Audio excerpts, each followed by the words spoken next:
pastāstīšu jums foršu triku par šīm Max Red pulēšanas pastām, ar ko viņas ļoti labi iet kopā, ko esmu redzējis no amerikāņu video. Šī pasta plus šķidrā pulēšanas pasta un baltais pulēšanas disks būs efekts ļoti labs, kur pat ir atzīmēts, ar ko iet ļoti labi kopā. Un vēl labāk, ar ko iet kopā, ar šādu S-Money buffing wheel. Lūk, arī ir atzīmēts, ar ko iet labāk kopā. Šie pulēšanas diski būs pieejami vēlāk, protams.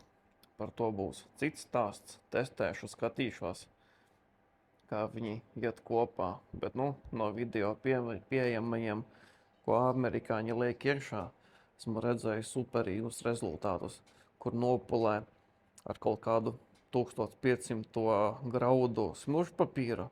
Un kombinācijā šis un šis ir rezultāts tik labs, kā pats bijuši un kā. Pamēģināšu, tālāk jau arī būs video pieejami rezultātam šādam.